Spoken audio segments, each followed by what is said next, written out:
5 times a day, every day, over 1 billion Muslims bow down and recite a prayer to Allah, given to them by Muhammad, their prophet. Every day, 5 times a day, they face a black rock in the holy city of Mecca and submit themselves afresh to the religion of Islam. Every day, they bow as a corporate group all around the world to express their solidarity as followers of Islam, for whom Muhammad is their prophet, the Quran is their scripture, and Mecca is their holy city.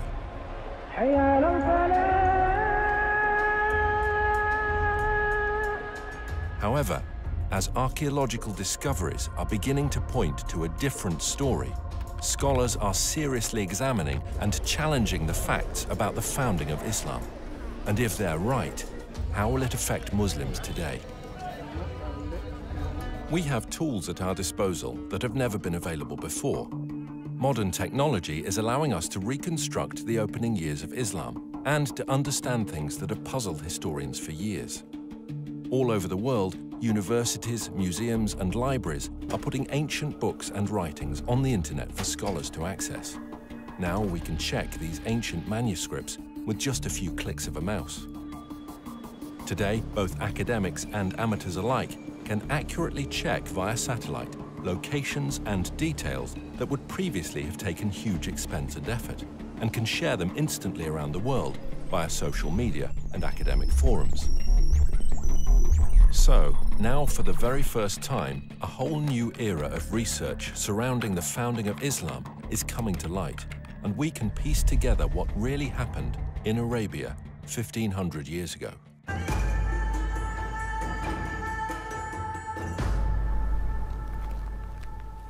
Writer and historian Dan Gibson has lived most of his life in the Middle East. He has extensively researched the peoples and places of the ancient world before Islam. I first came to Arabia in my early 20s, and I've spent more than 30 years exploring every corner of this amazing part of the world, piecing together evidence for a radical new theory, which I believe will change our understanding of the past. Years of study have led me to the conclusion that Islam began somewhere other than where the conventional histories suppose, and that in early Islamic writings there are clues and references that reveal the hidden truth about the Mecca mystery. Back in 2002, I had occasion to visit a conference on Nabatean studies organized here by the Al Hussein bin Talal University. During the conference, I had occasion to speak with leading archaeologists from Saudi Arabia and from Jordan. I asked them specifically about the archaeological record in Mecca. While not wishing to be named or quoted, they admitted that there was no archaeological record in Mecca before 800 AD. I had expected them to defend the opinion that Mecca was a walled city with houses and gardens and public buildings and temples. They said no, there was nothing like that there. Did you know that the name Mecca is mentioned only once in the whole Quran? Muslim scholars link other names with Mecca. Names such as the Forbidden Gathering Place, or the Holy House, or the Place of Becca, or Weeping. All of these terms are universally associated with Mecca today. Nevertheless, the Quran itself does not tell us in so many words that these all refer to Mecca. Muslim scholars see no reason to debate this. But in recent years, some historians have raised questions. They have noted that Mecca was a barren place and not located on the ancient caravan route. People have imagined that the caravans carried incense, spice, and other exotic goods. But according to recent research, by the time of Muhammad, the age of frankincense was now long over, and the Arabs engaged in a trade of leather and clothing, hardly items that could have sustained a large city that was described as the mother of all cities and the center of the trade route. Look at this map. Where do all of the trade routes intersect? There are 3 places in northern Arabia that could be described as the center of the trade route. What is interesting is that Mecca was not even a stopping place because it was not even located on the caravan route. In this film, we will find out why there is a total lack of archaeology in Mecca from the time of the Prophet Muhammad. why descriptions of Mecca do not tally with the landscape, and how an early Islamic civil war altered the truth about Islam.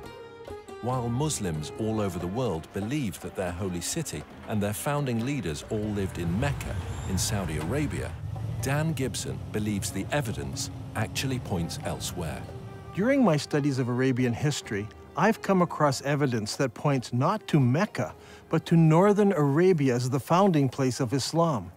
Up until now, no one has ever questioned that Mecca is the holy city of Islam. Every Muslim believes that he should pray towards the Black Rock in Mecca. But years of study and countless trips to all parts of the Arabian Peninsula have led me to a radical new understanding of Islamic history. I believe that in the process of understanding Islamic history, a fundamental error has been made. It wasn't a deliberate falsehood, it was just a misunderstanding of what happened during the founding years of Islam. So later Islamic writers corrected what they thought was an error in earlier histories when it was actually the truth. Is it possible that over 1 billion people who follow the religion of Islam misunderstand how and where their religion began? And if so, what implications does this evidence have for the average Muslim who wants to follow the instructions of Muhammad, his prophet? We are going to have to examine a time in history and a setting that few of us understand. For centuries, the histories of the classical world and Middle East empires have been discussed, but little effort has been given to the history of Arabia. This ignorance is true not just of the West, but also of the Arabs themselves. The Prophet Muhammad was born in 570 AD, at a time and a place that few people today really know about. His grandfather and his father were Nabatean merchants, and in fact, Muhammad himself married a merchant woman. One day, Muhammad was meditating in a cave and an angel visited him. The angel taught him words of praise to Allah. Later, his wife convinced Muhammad that it really had been an angel and he was in fact called to be a prophet of God. During his lifetime, he had many visits from the same angel, and each time there was a new revelation. These revelations from the whole of the lifetime of Muhammad become gathered together to what we know today as the Quran. Adel Ishemeri studied Islam at the Islamic College in Kuwait. Over the years, he and Dan have formed a good friendship and have often found themselves drawn into deep discussion about faith and its history. كانت رسالة محمد هي أن في إله واحد وأن هو آخر الأنبياء الذي أرسلهم الله. وهذا الشيء أغضب كثير من المتواجدين في مكة بسبب أنهم كانوا يعبدون آلهة أخرى وهي الأصنام. كثير من الأصنام كان موجود هناك وكانوا يعبدون هذه الآلهة. ولهذا السبب بسبب غضب الناس عليهم صار اضطهاد على محمد وعلى القلة من أتباعه. فقرر محمد وأتباعه الهجرة إلى المدينة. Muhammad and his followers suffered persecution. So he and a few of his followers fled to Medina. Now that city actually converted to Islam and Muhammad established a government there. And in fact, we can date the Muslim calendar from this period of time. Shortly after this, his followers started attacking caravans, growing in power, growing in number, until eventually more and more people joined them, to the point where they became an expanded military presence, in fact, throughout the whole of Arabia. Muhammad gave his vision of taking Islam to the entire world. However, he died unexpectedly. And at that point, disputes broke out, leading to civil wars. But despite these differences and these divisions, there was the continued dream of expanding the faith to the whole of the world. Eventually, much of North Africa and Central Asia became under the control of Islam. And today, Islam is the second largest of the world's religions. Today, all over the Middle East, when construction companies want to dig for a foundation, there should be someone present from the Ministry of Antiquities. It doesn't matter if you're in Jerusalem, Damascus, or Amman, Jordan. Wherever you dig, the chances are you will expose an ancient site of some sort. In the city of Mecca, in Saudi Arabia, developers are digging all over. putting up great buildings, hotels and high-rises. But, to the surprise of archaeologists, there are no ruins of a great and ancient city under Mecca. The city where Muhammad was born was a major city. It had no trouble in raising large numbers of men to work caravans and march in its armies.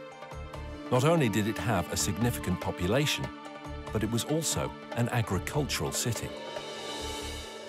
وتسمى هذه المدينة اللي هي مكة بأم القرى في القرآن. أم القرى هي الاسم هذا المفروض يطلق على مدينة مبهرة، مدينة فيها آثار، مدينة فيها لها أسوار، مدينة يعني كبيرة معروفة.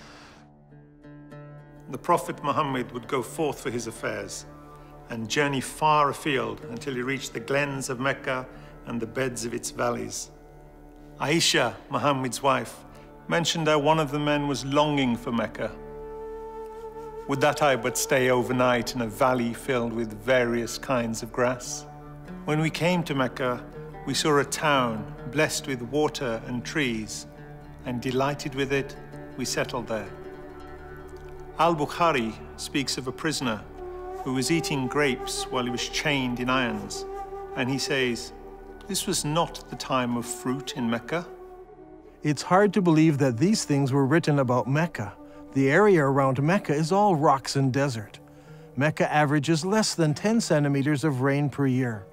With its extremely hot temperatures and barren conditions, this is scarcely enough to grow any vegetation at all, let alone grow enough food to support a large population. Yet the holy city of Islam is described as having fields with trees and grass and soil. But there's no cultivatable land near Mecca. It doesn't match the ancient descriptions. Ibn Ishaq mentions that the people of Mecca were reluctant to cut down trees in the sacred area. The presence of trees and plants in ancient times can be easily tested by the presence of spores and pollen in undisturbed ancient soil. To date, there is no record of trees having ever existed in ancient Mecca.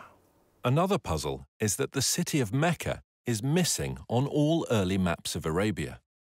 One would expect that a major merchant city would be mentioned on early maps, but not one shows Mecca before the time of Islam.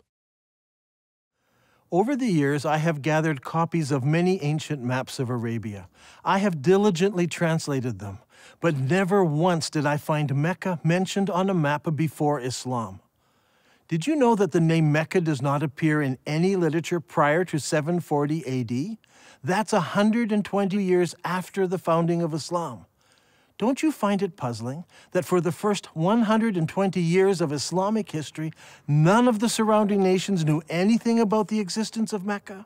How could a major city, a city that could raise thousands of men in its army, a city that had agriculture, trees, grass, fruit and grapes, be missed by other nations? How could a major city with walls, temples, and public buildings not be found in the annals of other nations, especially if it was a merchant city that undertook trade with all the nations around it?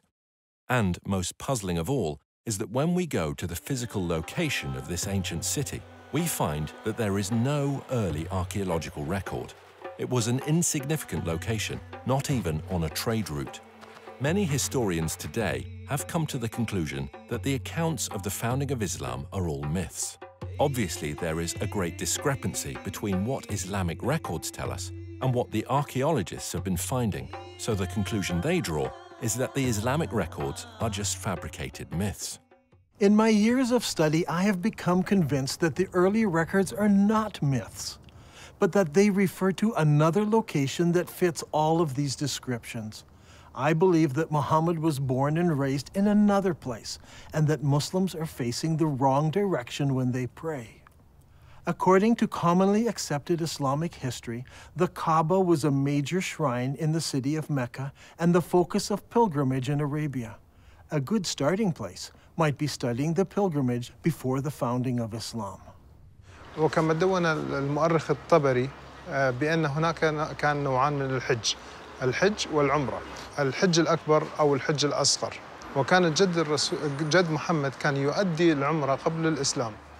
This Umrah before Muhammad was at a time when the focal point of Arabian pilgrimage was to a place known as the Forbidden Gathering Place.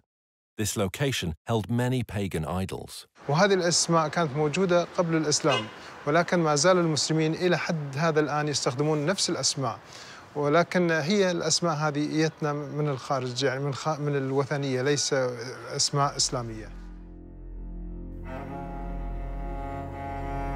In order for us to understand what was happening in pre-Islamic Arabia, we need to understand the importance of holy places in ancient Arabia.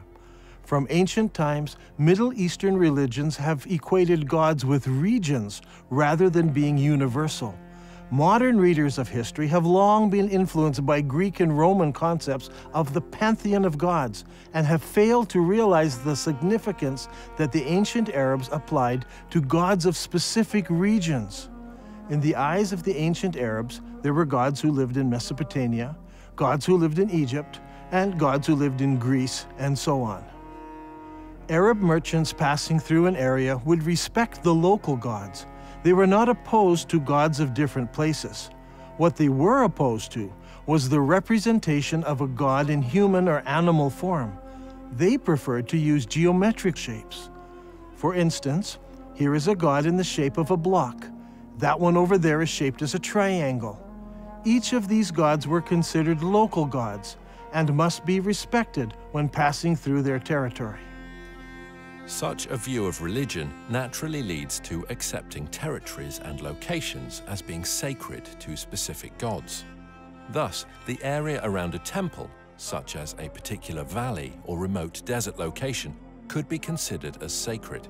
It would have a precinct where people could gather, even with their enemies, and be safe, because violence was forbidden in the sacred precincts.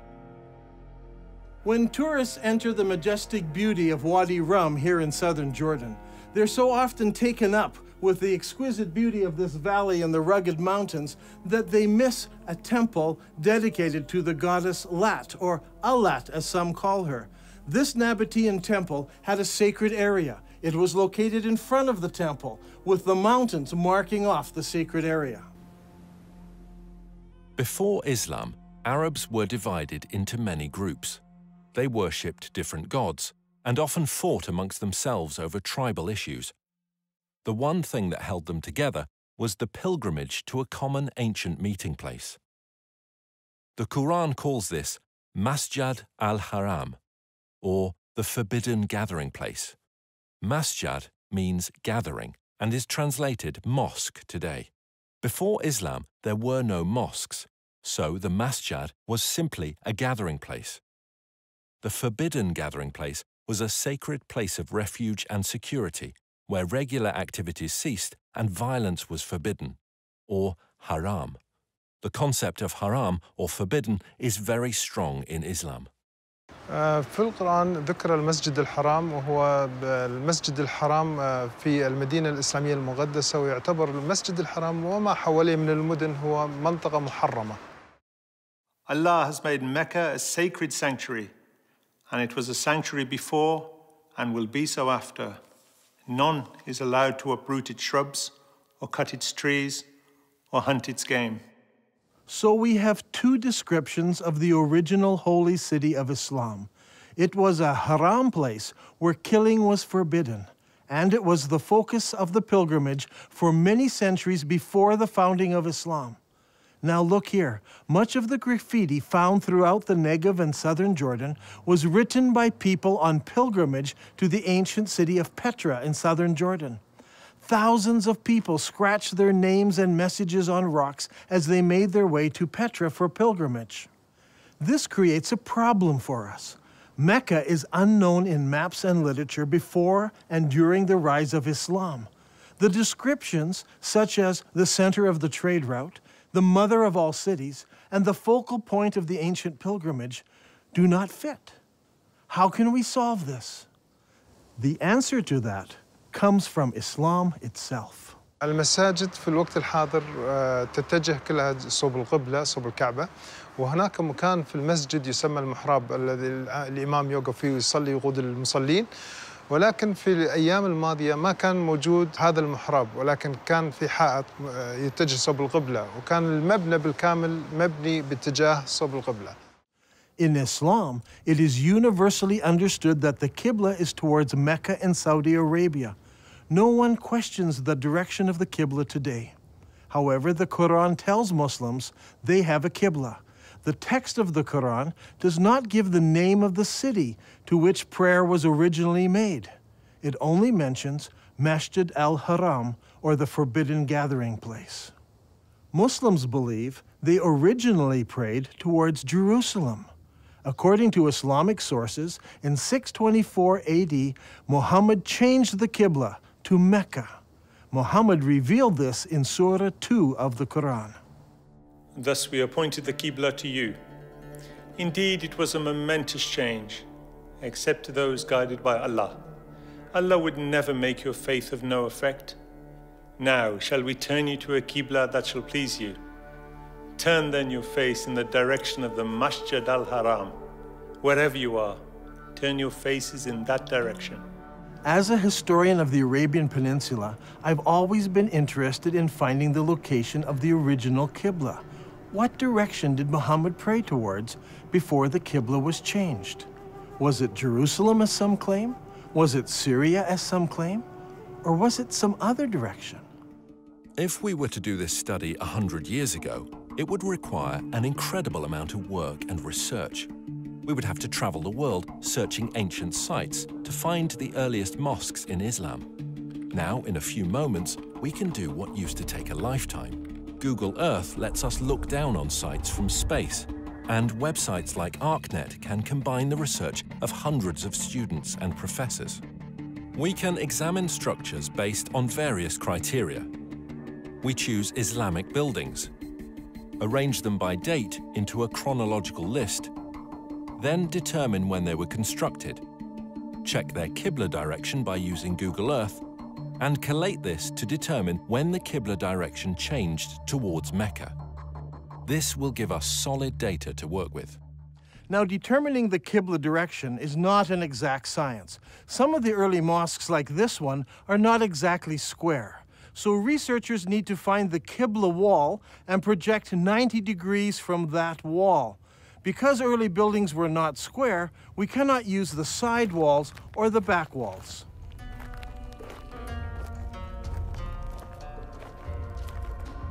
This is the mihrab of an old mosque. The early Arabs set the Qibla direction using the stars, and they were very accurate. The best way to determine the Qibla direction is to visit the mosque and use an actual accurate GPS unit. Not every mosque can be used for this study. Many of them were totally reconstructed over time, so much so that it is no longer possible to determine their original Qibla direction. However, a number of mosques survive. For instance, there is a mosque called the Mosque of the Two Qiblas in Medina. Islamic history tells us that it was in this very mosque that the companion leading prayers was told of the Qibla change. So he turned around and started praying towards Mecca. The question is, where did he originally face? Muslims have a ready answer. He prayed towards Jerusalem. Now today, the Mosque of the Two Qiblas faces Mecca. But in 1987, the mosque was completely torn down so it could be rebuilt. During the construction process, the old foundation was revealed, and they discovered that it did have a Qibla wall that did indeed face north, generally towards Jerusalem. And so Muslims believe originally the Qibla was towards Jerusalem. There is a simple way that this can be put to the test. If we go to the earliest mosques that were built, where we can identify their direction of prayer, we can plot them on a map and see if their lines converge. We'll find one of three things. They all point in different directions. They all point to Jerusalem, or they all point to another location. After the Mosque of the Two Qiblas in Saudi Arabia, there are a further 11 early surviving mosques that we can research. These are located in China, Egypt, southern Jordan, Lebanon, Central Jordan, Yemen, Israel, Iraq, Jerusalem, West Bank, and lastly, Lebanon. So, if we go in the order that they were built, the second surviving mosque was built in Guangzhou, China. Guangzhou is the modern name for what was known as the city of Canton. When Marco Polo reached this city in 1300 AD, he discovered over 100,000 Arab and Persian merchants living there. You see, the Arabs had been trading with the Chinese for hundreds and hundreds of years. This is all well documented. And so Abu Waqas, an uncle of Muhammad, traveled to China on a trade mission. And according to Chinese manuscripts, he built a mosque for the Arabs in Canton in 627 AD, or 6 years after the founding of Islam. I personally examined this mosque and used a GPS unit to determine the mosque's Qibla direction. What I found was surprising. This mosque does not face Mecca. It faces 12 degrees north of Mecca, meaning that it does not face Jerusalem either. Its Qibla passes south of Jerusalem. The next mosque was built in 641 AD, about 20 years after the founding of Islam, in the town of Fustat, just outside of Cairo. This mosque was rebuilt and enlarged several times, so that today the original foundation is no longer evident. However, a description of the original ground plan of the mosque survives, and the Islamic records tell us that the first Qibla pointed east and later had to be corrected towards the south, towards Mecca. The next surviving Islamic building is the Umayyad Palace, built here at Humayma in southern Jordan. Around 700 AD, or about 80 years after the founding of Islam, the Abbas family built a large manor house here. This house had no special mosque area. Rather, the faithful would line up here in the courtyard to pray. This house has a Qibla direction, but it is not towards Jerusalem. The following year, a new mosque was built in Baalbek in Lebanon. Notice that its Qibla does not point to Mecca. 1 year later, the Umayyads built a large and impressive mosque here on the citadel in Amman, Jordan. This mosque points south. Mecca is over there. A couple of years after this, in 705 AD, or 84 years after the founding of Islam, Muslims constructed the Great Mosque of Sana'a in the capital city of Yemen. While this mosque points in the general direction of Mecca, it actually points to the west of Jerusalem. The following year, in 706 AD, the Umayyad Muslim rulers built Khirbat al-Minya, a large palace complex in Israel on the shores of Galilee. This palace complex had a specific room used as a mosque. According to the inscription set into a gateway, it was built 87 years after the founding of Islam by the Muslim ruler Al-Walid. This building and its mosque do not face Jerusalem. That same year, the Muslims also built the Wasit Mosque in Iraq. Originally, archaeologists claimed that this mosque pointed to Jerusalem. However, further research has shown that this mosque points south of Jerusalem. The next mosque is the Al-Aqsa Mosque in Jerusalem itself. This mosque is not the temple dome, but rather the old mosque to the south of the dome. This mosque is already in Jerusalem, but it also has a Qibla, and it does not point to Mecca. The next mosque we come to was built in 724 AD, 103 years after the founding of Islam. This is the Khirbat al-Mafja Mosque near Jericho in the Jordan Valley. This palace was built near the end of the Umayyad dynasty. By looking at the floor plan, we can see that the palace and its mosque faced south rather than towards Mecca. That same year, a mosque was built at Anjar, about 58 kilometers from Beirut. It was built near the end of the Umayyad period, and no more than 30 years later, it fell into ruins and eventually was abandoned. Since it was never rebuilt, we can easily determine the Qibla direction, which does not point towards Mecca, or Jerusalem.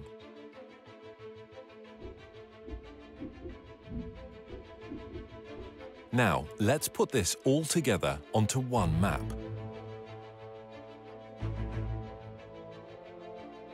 The result is amazing. During the first 100 years of Islam, 100% of all the surviving mosques we have located so far face a spot in southern Jordan rather than Mecca.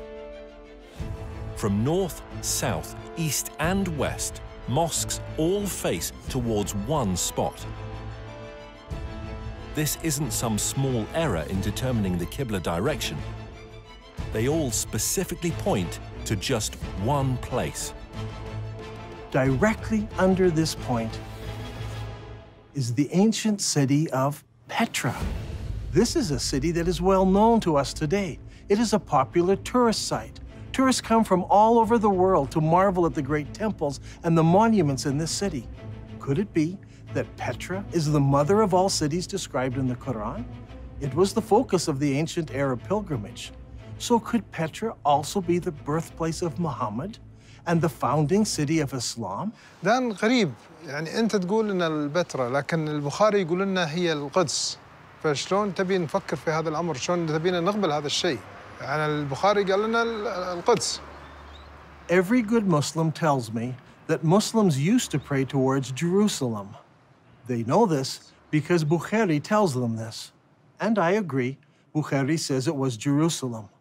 But Bukhari is writing some 200 years after Muhammad, and he's writing more than 100 years after the Qibla change took place. So he's not an eyewitness. He's just collecting what people are remembering. And he actually notes several conflicting ideas that were circulating at the time.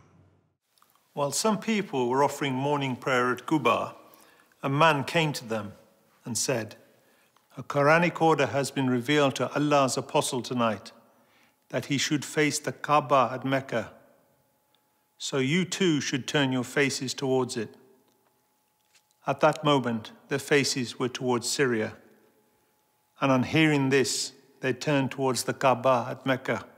I believe that originally Muhammad, while living in Medina, prayed north towards Petra, which was in the Roman province of Syria. By the time Bukhari was collecting his stories, people had forgotten Petra, and everyone remembered that their great-grandparents prayed towards Syria. دان القرآن يقول لنا مسجد الحرام في بكة، فيا ترى بكة وين موقعها الحقيقي؟ Those who bring up the argument about Becca raise an interesting point. I agree that in Islamic literature, the name Becca is synonymous with the first holy city of Islam. When Muhammad was a young man, the people decided to rebuild the Kaaba. In the rubble, they found several building blocks with inscriptions written in Syriac, the language of the Nabateans. They found a Jew who could translate it for them. I am Allah, the Lord of Bika. I created it on the day that I created heaven and earth and formed the sun and moon, and I surrounded it with 7 pious angels. It will stand whilst its 2 mountains stand as a blessing to its people with milk and water. The word Becca is an ancient Semitic word which means to weep or lament. If a location was assigned the title Becca, it would mean the place of weeping. The name Becca has never been used of Jerusalem. It appears only once in the Bible in Psalm 84. Here it is used in reference to a valley of weeping. But the Quran also speaks of a valley of weeping, where Hagar was weeping over Ishmael. The Quran places this story in Becca, which is the early name for the place where the Kaaba was built. Surely this location was not Jerusalem, which is built on top of a mountain and not in a valley. I think the answer is quite simple. There were many major earthquakes in Petra, such as the one in 551 AD, only 19 years before Muhammad was born. We are told that during that earthquake, much of Petra was destroyed. Petra could have been called the Valley of Becca because so many people were killed over so many years from all the earthquakes. If Petra is the holy city of Islam, then there should be evidence of Muhammad's tribe, the Quraysh, around Petra. If Dan Gibson can find Muhammad's tribe, it will greatly support his theory that Muhammad was from the Petra region and not from Mecca.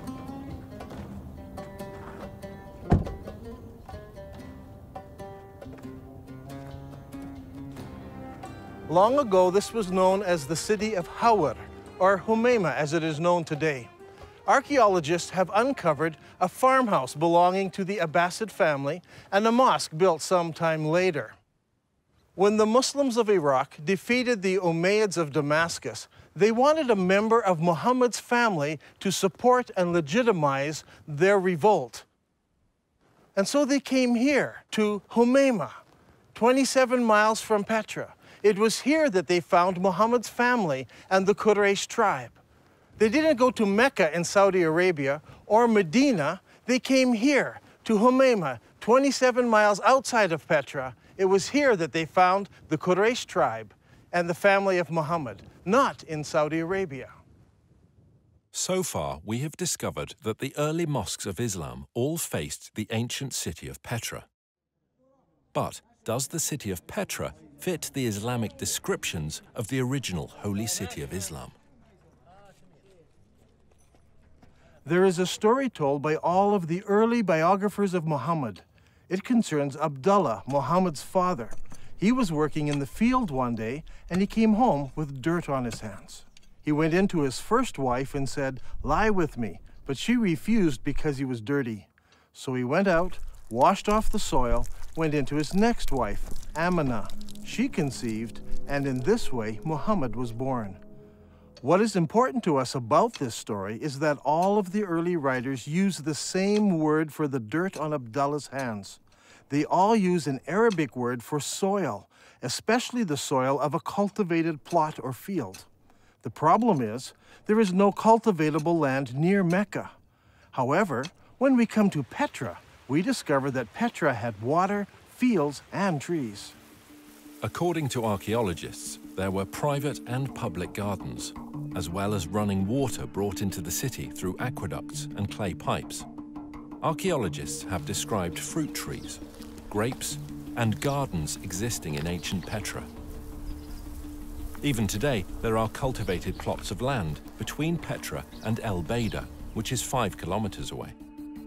By analyzing ancient soil, researchers have discovered that only 100 years ago, the hills around Petra were covered with trees, including oak, juniper, pistachio, and carob. Not only did the holy city have trees and fields, it was also a walled city. Ibn Ishaq says, and they surrounded him by the walls of Mecca. Now this is very puzzling because Mecca had no city walls. Some think perhaps this was a house in Mecca, but Ibn Ishaq specifically says the walls of Mecca. But Mecca was not a walled city. So what about Petra? Petra was built in a valley. On either side of the valley were large mountains with cliffs. These cliffs were as good as city walls. So the people of Petra built walls from one mountain cliff to the other mountain cliff, both on this side of the valley and also on the other side of the valley. So Petra had city walls. Another distinctive feature in Petra is that it contains a very unique stream. Now, usually you have a valley with mountains on one side, mountains on the other, and a stream running down the center of the valley. But in this case, long ago, earthquakes cracked these mountains so that there is a crack in that mountain, water runs through that crack, across the valley, and out the crack in the other side. The Nabateans built a colonnaded street from one mountain to the other mountain, and beside it was a rainwater course. Let's go down there. Now, in Islam, one of the duties of the pilgrims is to go 7 times between 2 mountains called Marwa and Safa. What is interesting is that Bukhari tells us that Muhammad chose to do this, running in the rainwater course between the 2 mountains. But there are problems.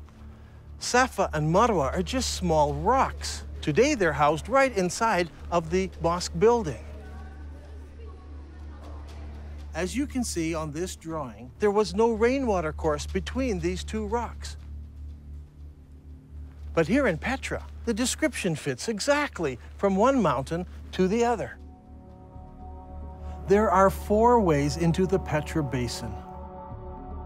Since Petra is in a valley, one could enter from either end of the valley. During the year of the contest of Mecca, the Prophet entered Mecca through its upper part. But there were also other ways of entering Petra. The ancient records tell us that the holy city could be entered and exited by a crack in the rocks. In Arabic, this is called a thaniya. Al-Bukhari mentions this several times. Allah's apostle used to enter Mecca from the high Thaniya and used to leave Mecca from the low Thaniya.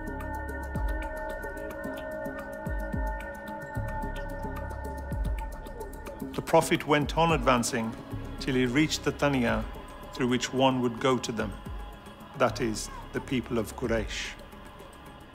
There are 2 Thaniya entrances. One of these is the famous Sikh that tourists pass through to enter the city. The other is on the far side of the colonnaded street and leads into a maze of canyons that eventually empty out into Wadi Araba below the Dead Sea. Petra also has many temples. Over here is what is known today as the Temple of the Winged Lions, or the Temple to Al-Uzza. Behind me is what is known as Kesser al-Bint today, or the temple to the god Dushera. This short chain of mountains here was the home to the god, and here in the very heart of the mountains is the temple to this god, El-Dushera. Now, Ibn Hisham relates to us a very interesting story. It's very early in Islamic history. Only a few people have converted to Islam at this time. One of those was a man known as Al-Tufail bin Amr of Mecca. He accepted Islam on one of his journeys, and once he returned home to Mecca, his wife also decided to accept Islam. Al-Tufail then tells his wife to go to the temple of Dushera and cleanse herself there. In the sacred area, there was a trickle of water where she could wash herself. She did this and returned home and learned about Islam. Did this story take place in Mecca, 1,000 kilometers away, where there is no temple to Dushera? Or did it take place here in Petra? If it did, then Dushera's temple is there. She would have come down to this temple, washed herself, and gone home. Is there a temple to Dushera in Mecca, in Saudi Arabia? No. There are no temples, no cracks in the rock, no water stream, no city walls, no grass, no trees, nothing. It's all here in Petra. And for the first 100 years, every mosque in the entire Islamic world pointed here to Masjid al-Haram, the forbidden gathering place, here in Petra. There is no other city in the world that fits this description so perfectly. Now, Al-Haqtab had so harassed Zayd that he forced him to withdraw to the upper part of Mecca, and he stopped in the mountain of Hira, facing the town. It's interesting to note that in this account, Mount Hira is located in the upper part of Mecca. If you go to Mecca today, the cave of Hira doesn't face the city. But here in Petra, the high side of the city is north of the colonnaded street, and the low part of the city is south of the colonnaded street. In effect, the city was divided in half by the colonnaded street. If Petra is the holy city of Mecca, then the cave where Muhammad received his first revelation should be located there. The ancient records say that the cave faced the town, and that it was low down since Muhammad tried to climb the mountain to throw himself off. If that's the case, I think I know just the spot, but we'll have to go over there.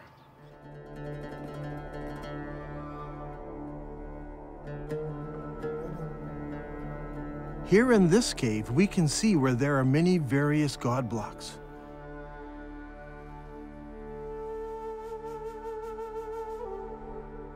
Up there is a large crescent symbol. This is just the sort of cave where young men would go to contemplate the meaning of life. The descriptions and location of this cave are just like the ancient records describe it. Just outside of the city, the entrance facing the city, and evidence that people spent time here in religious worship and meditation. I think that this is one of the holiest spots for all of Islam, and it's here, in Petra.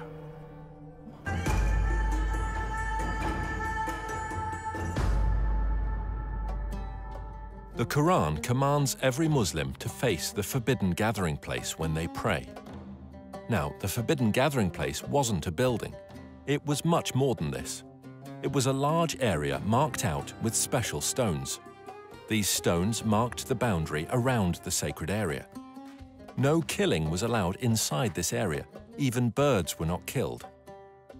Now, what kind of stones would you need to mark out such an area? If you had just small round stones, they would be lost among the other stones of the desert. They must have been larger stones. And there should have been something special about them, so that you knew for certain that this was the boundary of the sacred area. Today, in Mecca, there are no special boundary stones. Historians have long wondered what these marker stones might have looked like, but they seem to have been lost in the years that have passed since then. Or perhaps they were never there. If Petra is the original holy city of Islam, then of course the special stones wouldn't be in Mecca. They would be in Petra. Now there's a feature about Petra that's absolutely fascinating. Whenever tourists come to this city, they pass by a number of square-cut stones known as the Jinn rocks. This is a fanciful name given to them by the local Bedouin. What is interesting is that there are more than 20 of these large square stones marking all of the entrances of the city. Is it possible that these mark out the forbidden sanctuary? Perhaps that's why they're not located in Mecca. If that is true, then Masjid al-Haram, or the forbidden sanctuary, would have been located here. And if it was located here, then the Kaaba would have been located here as well. But it's not, because a man named Ibn Zubair moved it. So far in this program, we have been examining the direction of prayer that Muslims originally faced. As we've seen, all of the mosques constructed during the first 100 years of Islam pointed to Petra. By using the two mosques on the Amman citadel, Dan Gibson has determined the approximate years when the Qibla direction changed. Does Islamic history give us any clues as to why the direction of prayer might have changed? If we look into Islamic history at this exact time, we come face to face with the Second Islamic Civil War. حصلت حروب كثيرة في الإسلام، ولكن أيضاً حصلت حروب أهلية بينهم بسبة الخلافة بعد وفاة محمد، ولهذا السبب صار في شيعة وسنة. الأمويين فازوا اللي هم السنة، والحكم بدأ من دمشق.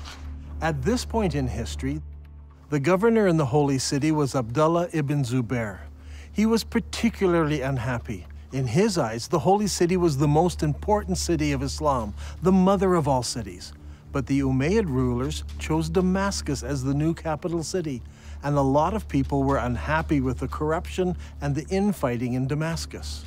So in 683 AD, about 64 years after the founding of Islam, Ibn Zubair declared himself caliph in the holy city, and that started the Second Islamic Civil War.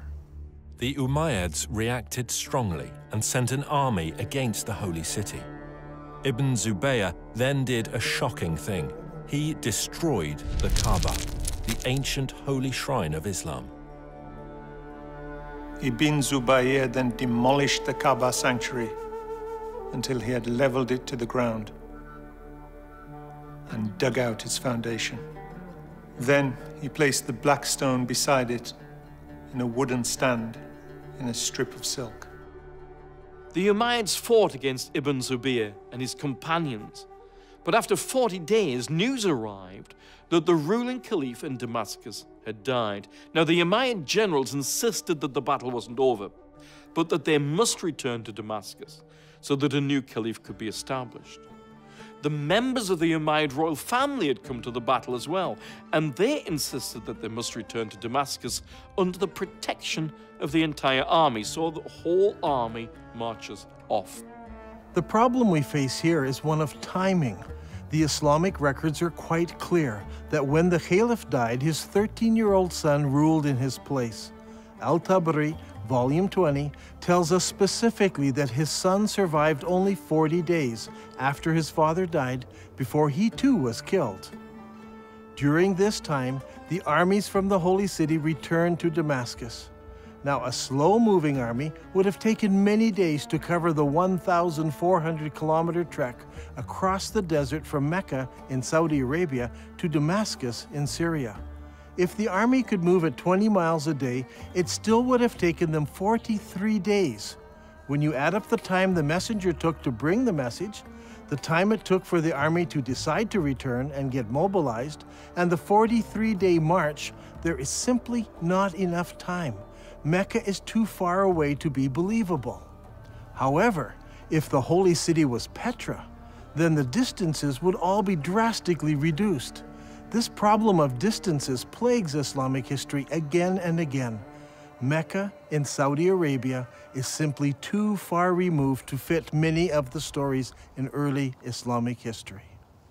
Now, with the lull in the war, Ibn Zubayr had time to rebuild his defenses and prepare for the return of the Umayyad army. Now I want to show you something. Here are some of the volumes of Al-Tabari's History of Islam. Al-Tabari managed to collect a massive amount of material that he writes about what happened during each year of Islamic history. He devotes whole chapters, sometimes 2 chapters, to every year. But then something strange happens. The battle for the Holy City takes place over several years, but year 70 of Islamic history is of great importance. Now notice, Al-Tabari spends 15 pages describing what happens in year 69, and he spends 27 pages describing what happens in year 71. But where is year 70? Look at this. For year 70, Al-Tabari only records a few lines of text. Did he not find any more information for this year? Or did later editors censor this year from Al-Tabari's record? Only a few lines, but what he records gives us a few tantalizing details. It tells us that Musa'ib ibn Zubair, apparently a brother of Abdullah, brings supplies to the Holy City. Were these supplies military equipment? No, it says he brought many horses and camels. I believe that this is the year that the followers of Ibn Zubair moved south from Petra to the deserts of Arabia to find a place where they could hold out against the Umayyad forces. All details of this year have been removed from Al-Tabari's history. But we know that they obtained many horses and camels, which would have no other purpose than to move many of the people out of the city. This lull in the war continued into the next year. So Ibn Zubair took advantage of the break to undertake a religious project. He decided to rebuild the Kaaba. But Al-Tabari does not tell us where the new Kaaba was constructed. Was it in Petra? Or was it in a new, safer location in faraway Mecca? I believe that the new Kaaba was built in Saudi Arabia, and that the black rock was moved there for safekeeping. So even if Ibn Zubair lost the holy city, he still had the rock and a new Kaaba. After a new caliph was established, the Umayyad army returned. This time the army was bigger, and the Umayyads brought large weapons of war with them. Among them, a stone-throwing machine called a manjanik. The war between Ibn Zubayr and al-Hajjaj took place for 6 months and 17 nights in the hollow of Mecca. Yusuf ibn Mahak said, "I saw the manjanik with which stones were being hurled. The sky was thundering and lightning, and the sound of the thunder and lightning rose above that of the stones, so that it masked it."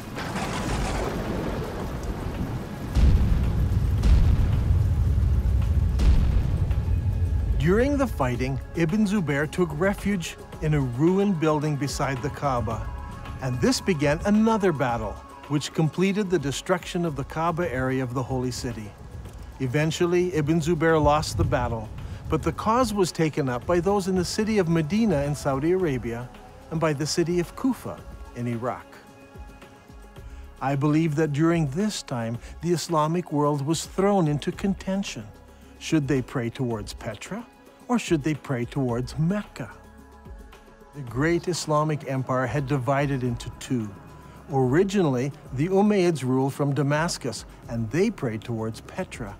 But they were defeated in battle, and now the eastern part of the empire was ruled by the Abbasids, who all constructed their mosques facing towards Mecca. It was during this exact time that we see a change in mosque construction. Before this, every new mosque constructed faced Petra. But now, for the first time, some of the new mosques began to face Mecca in Saudi Arabia. But the problem still existed. What do you do with the old mosques? They were built facing Petra. It was during this time that mosques began hanging a sign on the wall to indicate the direction of prayer. It was said in the reign of Uthman that the Caliph ordered that signs be posted to the walls of the mosques in Medina. This was so that the pilgrims could easily identify the direction to which they needed to address their prayers. Now, this is a very interesting development, because up until this time, mosques were built so the faithful had only to face the Qibla wall and they faced the holy city. Why would you need to introduce a sign unless the direction of prayer had changed? Around this time, around 89 years after the founding of Islam, a niche was suddenly introduced into mosque structure to denote the direction of prayer. This niche was added to older buildings and also incorporated into newer buildings. Today, the niche is standard in every mosque, but it wasn't originally. There was no niche until the Qibla direction changed. In the Civil War, the Umayyads still prayed towards Petra, but the rebels in the Holy City in Medina and in Kufa chose to pray towards the new Qibla in Saudi Arabia. When the armies of Kufa met Ibn Zubayr, Bujair ibn Abdullah al-Musli spoke. Praise be to God who has tested us with shackles and tested you by your forgiving us. Ibn Zubayr, we are people who turn to the same Qibla as you. What a strange phrase. We are the people who turn to the same Qibla as you. Muslim historians argue that this means the same Qibla as every other Muslim. But now that we have uncovered evidence of the change of Qibla at this very time, this phrase takes on special significance. The people of Kufa join with Ibn Zubayr in accepting his Qibla. This is key to understanding much of what takes place later. Even though Ibn Zubayr is eventually killed and seems to lose the civil war, the city of Kufa plays a major role in the development of the new Abbasid dynasty, and Kufa becomes a theological center and a place for copying Qurans. In the Islamic world, things were a mess. Not only were Muslims divided politically, they were divided religiously. Obeying the wishes of Allah as revealed by the Prophet Muhammad was at the very heart of Islam. Should you obey Muhammad and the Quran and face towards the forbidden gathering place in Petra? Or should you pray towards the sacred house and the Black Rock, which is in Saudi Arabia? So far, Dan Gibson has plotted the existing mosques from the 1st century of Islam, and they all point to Petra in Jordan. So what about the mosques of the 2nd century of Islam? Do they all point to Petra as well? Here is where things start to get interesting. During my studies, I discovered that the mosques built during the 2nd century of Islam point in different directions. This is what I call the time of confusion. 102 years after the founding of Islam, the Mosque of Ummah was constructed in southern Syria, in the ancient city of Busra. As you can see, the mosque's orientation does not point towards Mecca. But clearly, it does not point to Petra either. 5 years later, the ruling Muslims built a palace in the Syrian deserts known as Qasr al-Hayar al-Gharbi. This is a drawing of the floor plan of the palace and the mosque in the corner of the complex. The whole complex seems to face somewhere between Petra and Mecca. A couple of years later, Qasr al-Hayar Ishaqi Palace was built about 100 kilometers north of Palmyra. If we examine the ground plan of the palace buildings, we notice that the palace and its mosque don't seem to align to either Mecca or Petra. Once again, it points in between. Is it possible that something had happened which made the builders not want to choose either Petra or Mecca, so they pointed the Qibla between the two? We can see from the map that the Qibla points exactly between the two cities. It is not a slight error in calculation, but a deliberate avoiding of both Petra and Mecca. So, we must find an answer elsewhere to explain that change. 109 years after the founding of Islam, a mosque was built in Bangalore, Pakistan. Like all of the other mosques of the period, it had only a Qibla wall without a niche. This mosque, however, pointed towards Mecca in Saudi Arabia. Here we have the very first mosque that we can identify as pointing to Mecca. There may have been others built that no longer exist, but this mosque is significant because it's the earliest surviving mosque that we can truly say faced Mecca in Saudi Arabia. And, what is astounding, is that it was built about 100 years after the death of Muhammad. This is very late for Muslim historians, and it is going to cause traditional Islamic history all kinds of trouble. One of the most important buildings in our study is found here on the citadel of Amman, Jordan. This Umayyad palace was built about 122 years after the founding of Islam. Now, if you remember, we looked at an Umayyad mosque built over here. This mosque points directly towards Petra, but when they built the palace, its Qibla direction was directly towards Mecca. So clearly, the Qibla direction changed sometime between the construction of those buildings and the construction of this palace. This will help us determine how and when the Qibla direction changed. Remember, it was during the construction of this palace that the name Mecca first appears in literature anywhere. الغريب أن مكة لم تذكر طول هالسنين هذه لا في الكتب الأدبية ولا الكتب الإسلامية، ولكن ما تم ذكرها إلا عند تغيير القبلة، وهذا شيء غريب جدا. يا ترى شنو الأسباب؟ يعني المفروض أنه يذكر في الكتب الإسلامية في التاريخ الإسلام، ولكن لم يذكر هذا الشيء إلا عند تغيير القبلة. هذا شيء غريب. The next major mosque that was constructed was built 32 kilometers south of Amman, Jordan. This was known as the Mushatta Palace and Mosque, and it was built in 743 AD. As you can see, it was a very large and impressive Umayyad palace, with the mosque located in the southern part of the structure, facing Petra. Indeed, the entire complex faces Petra. What makes this interesting is that it seems that Islam is now split into several groups. There were the traditionalists, who built their mosques like this one, facing Petra. But there were reformers whose mosques face Mecca. And there were others who were not in either group, and they refused to select either of those qiblas. During this time, a significant change took place in Islamic history. The Umayyad rulers of Islam in Damascus were defeated by the Abbasids of Kufa. In 754 AD, Al-Mansur, the new caliph, commissioned the construction of a brand new eastern capital, choosing Baghdad in Iraq as his site. The new city was built on a spectacular design. Rather than the haphazard shape common to most Middle Eastern cities, this city was built in a great circle. The designers went out to a brand new area and used ashes to draw out the city plan on the ground prior to construction. The city, which was completed in 767 AD, was 2 kilometers in diameter.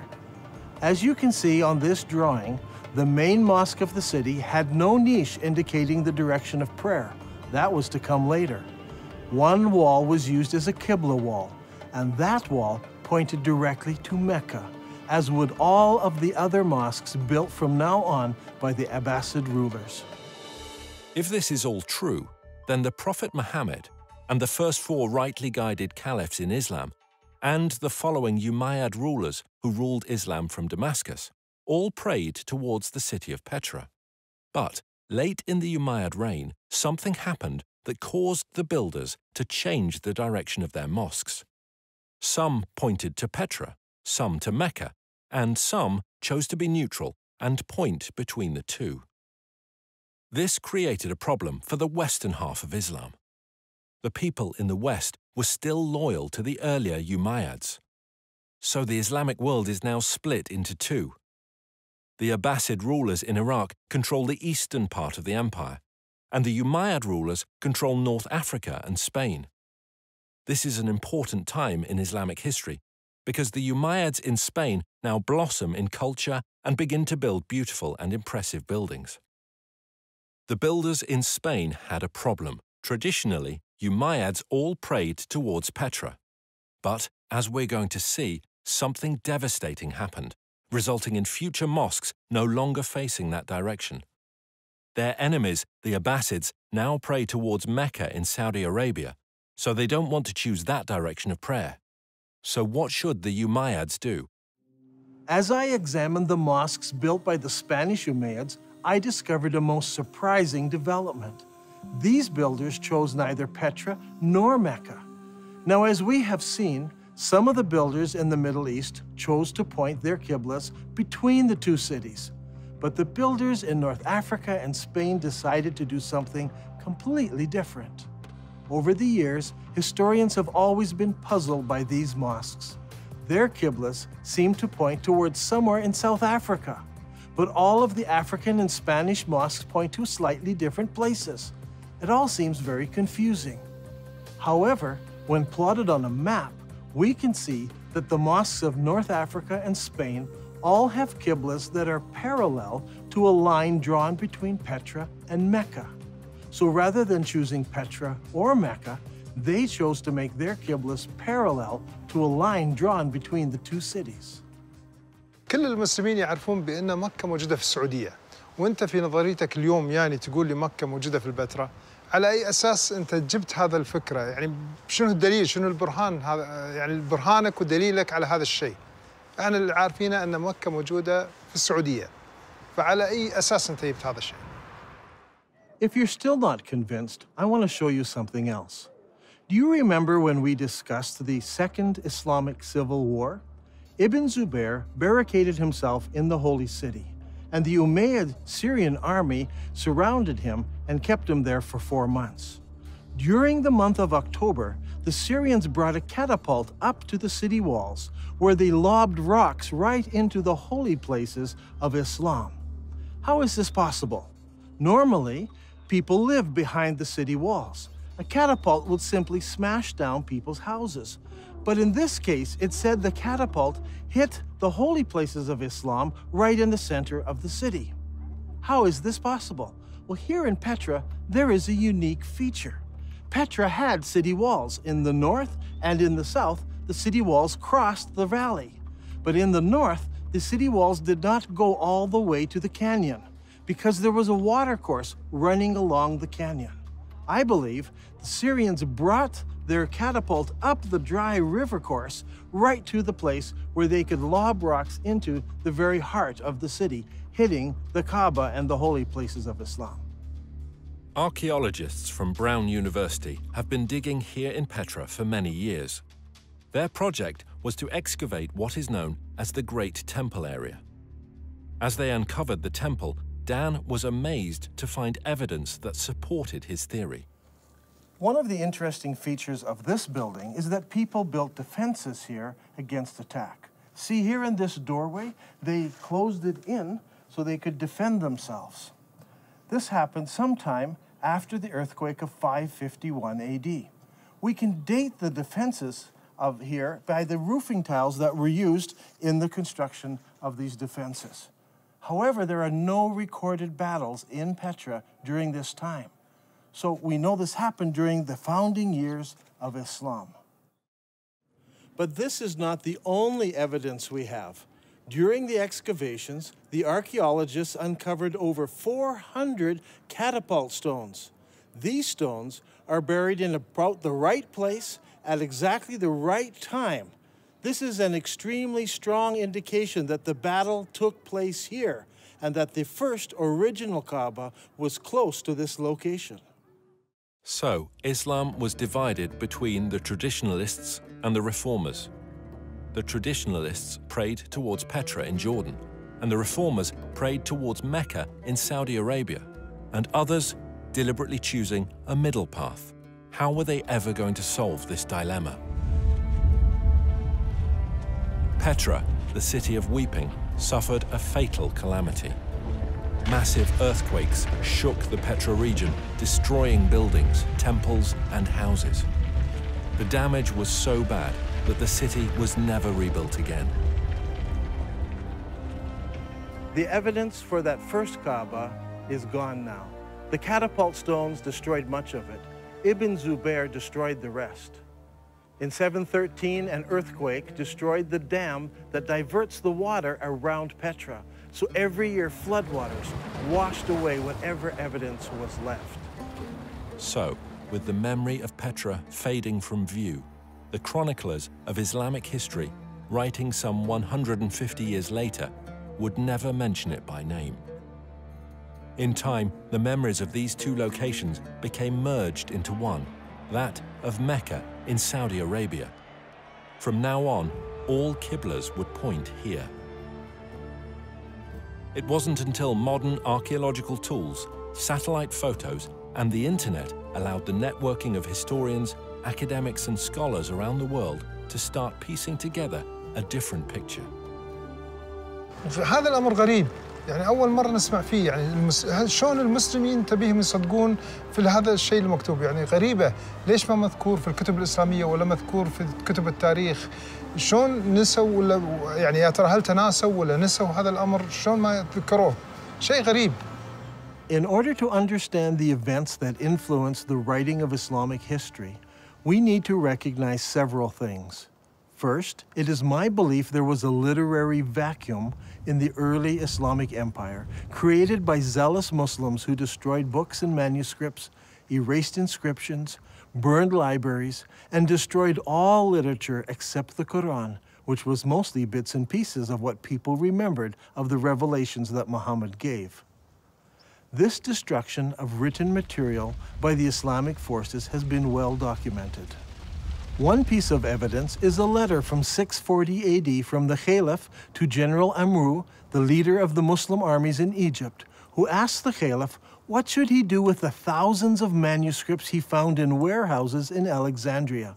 The Caliph's answer has been recorded and known for centuries. As for the books you mention, here is my reply. If their content is in accordance with the revelations of Allah, we may do without them. For in that case, the revelations of Allah more than suffice. If, on the other hand, they contain matter not in accordance with the revelations of Allah, there can be no need to preserve them. Proceed then and destroy them. The Muslim writer Ibn al-Kifti tells us that the books were distributed to the public baths of Alexandria, where they were used to feed the stoves, which kept the baths comfortably warm. They say it took 6 months to burn all that mass of material. Eutychius, the Patriarch of Constantinople, recorded that there were 4,000 baths that received books from the Alexandrian library. This burning of books, however, did not start in Egypt, but 4 years earlier in Persia. Caliph Umar's army met with the Persian armies in the Battle of Qadisiyah in the year 636 AD. In early January 637, the Muslim advance guard reached the outskirts of Ctesiphon and laid siege to the city for 2 months. Eventually, the city fell and the Muslims occupied it. During the fighting, the palaces and the library at Ctesiphon were deliberately burned. In the end, the only book that managed to survive in Arabia was the glorious Quran. When it comes to the history of the Quran, historians have struggled. It seems that most of the Quran was retained in an oral fashion rather than written form. While the Arabs were great memorizers and had the ability to retain the entirety of the Quran, the retention of materials in an oral tradition suffers from several difficulties. First, the accuracy of the memories of the individuals involved must be perfect. In the case of the Quran, arguments arose over the various verses, how they should be rendered, and if they should or should not be included in the whole. Second, the problem of transferring knowledge from the learned to the novice is often a difficult step. In the case of the Quran, most of the men who memorized the sayings of Muhammad were also warriors. As is often the case, Warriors die in battle, and their knowledge of the Quran perished with them. This is amply illustrated in the Battle of Yamama, when an estimated 450 men who had memorized the Quran were killed. Hudayfa bin al-Yaman came to Uthman at the time when the people of Damascus and the people of Iraq were waging war to conquer Armenia and Azerbaijan. Hudayfa was afraid because the people of Damascus and Iraq had differences in the recitation of the Quran. So he said to Uthman, "O chief of the believers, save this nation before they differ about the revelations." So Uthman sent a message to Hafsa saying, "Send us your manuscript of the Quran so that we may compile the Quranic materials into perfect copies and return the manuscript to you." Hafsa sent it. Then a group of men sat down to create a new copy of the Quran. Uthman said to the three Quraysh men, "In case you disagree, write it in the dialect of Quraysh, for the Quran was revealed in their tongue." When several copies were written, Uthman returned the original manuscript to Hafsa. Uthman then sends every Muslim province one copy of what's been written, and he orders that all other Quranic material, whether written in fragmentary manuscripts or even in whole copies, that they all be burned. And so the burning continued. This time, even Quranic materials were burnt. But it did not stop the arguing about what should or should not be included in the Quran. When the new Qurans arrived in various provinces, people argued against them. Sa'id bin Thabit said, "A verse from Surah Al-Ahzab was missed when we copied the Quran, and I used to hear Allah's apostle reciting it. So we searched for it and found it with Huzayma bin Thabit al-Ansari." These 5 or 6 copies were now the only Qurans in the entire Muslim empire. Uthman's order to burn all other Quranic material tried to wipe out all Qurans everywhere, except the few that were held by the provincial governors. In effect, all non-Muslim books were destroyed, and then the Muslims destroyed all of their own books and writings, except for 5 or 6 copies. Remember, the Islamic Empire at this time stretched from the Atlantic Ocean through the Middle East all the way to Afghanistan, and only 5 or 6 copies of the Quran existed in all those millions of square kilometers. This is what I refer to when I speak of a literary vacuum. Much later, once the Abbasids took control of the Islamic Empire, they recognized this literary vacuum and they set out to correct it. The problem was, they were interested in producing an Abbasid version of Islamic history. So all of the materials produced under the Abbasid control reflected the politically correct version of Abbasid history. These histories and hadiths about the previous 250 or more years were collected, copied, and distributed. Those books that were written earlier were either destroyed or edited by later writers who thought they found errors in them. Under Abbasid rule, massive religious, scientific, and academic projects were undertaken. The Abbasid rulers encouraged scholarly development that would not only present the early years of Islam in a good light, but would also confirm their own right to ruling the empire. During this period of time, we find the great Islamic historians writing their treatise on Islamic history, and they also edit the earlier accounts. For example, we don't have Ibn Ishaq's original biography of Muhammad, as Ibn Hisham, under the Abbasids, corrected what he called grievous errors in the original account. After the editing of Ibn Hisham, the rest of the great Islamic historians began to write their histories, and they present us with an Islamic history that was tailored to suit the religious and political worldview of the Abbasids of their day. Is it possible that Muslims today are victims of an Abbasid cover-up? Did the Abbasids purposely turn Muslims away from praying towards the forbidden gathering place in Petra, as the Quran commands, and make them pray towards the Black Rock, now residing in Mecca? Are Muslims still being misled by Abbasid propaganda? I believe the stage was set when early Muslim leaders gathered together the various scraps of the Quran. The problem wasn't the collection, it was the destruction of anything that opposed their view. There is a great divide here between Western thought and Muslim thought. In Western thought, the later manuscripts are less reliable, as they are copies of copies. We need to go back to earlier source material, as it's more accurate.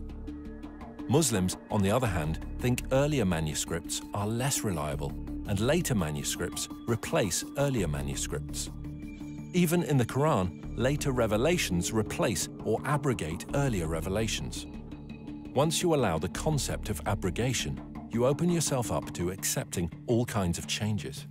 If the Abbasids tampered with history, did they go so far as tampering with the text of the Quran?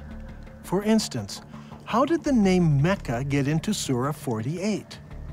Abu Bakr, the successor of Muhammad, made the first compilation of Quranic material. Uthman, who followed him, used that collection and then added to it. The historians tell us that even after Uthman had compiled his Quran, people remembered still more verses that Muhammad had revealed. Every time a new Quran came out, it was touted as the most complete Quran. The previous ones were okay, but the newer ones were more complete, with more revelations in them. Did the Abbasids bring out an even more complete Quran that contained mention of Mecca? Today we have many of the Abbasid Kufi Qurans in museums from Istanbul to Samarkand. These Qurans use the Kufic script invented in the city of Kufa. But what about earlier Qurans written in other scripts? I have searched through many of the early Quranic parchments written in pre-Kufic script. It should come as no surprise that none of the pre-Kufic material includes verses about the changing of the Qibla or the city of Mecca. Historians have challenged me that I'm trying to rewrite all of Islamic history. I assure you I'm not trying to do this. I'm only suggesting one small change. Long ago, the holy city of Islam was referred to as Becca. I believe that name was used for the city of Petra after repeated earthquakes killed many people. After Ibn Zubair moved the Black Stone to Mecca, scribes had only to make one small change to Islamic writing. In Arabic, Becca is written like this. It's very easy to change the ba to a mim. Watch again. That's all it took. It is virtually undetectable to later readers. Did the Abbasid scribes correct an earlier reference to Becca in the Quran and make it into Mecca?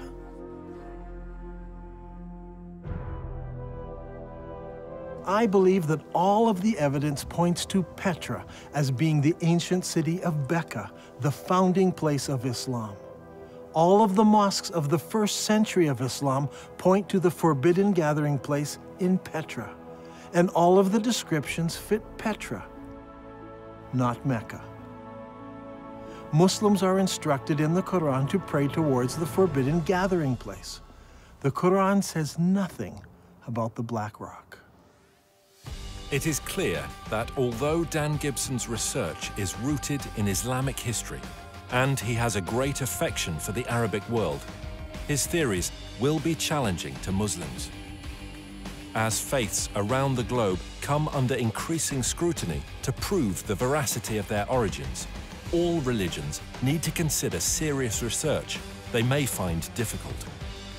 Islam needs to ask if it is possible that over 1 billion people have been misled by Abbasid propaganda regarding how and where their religion began.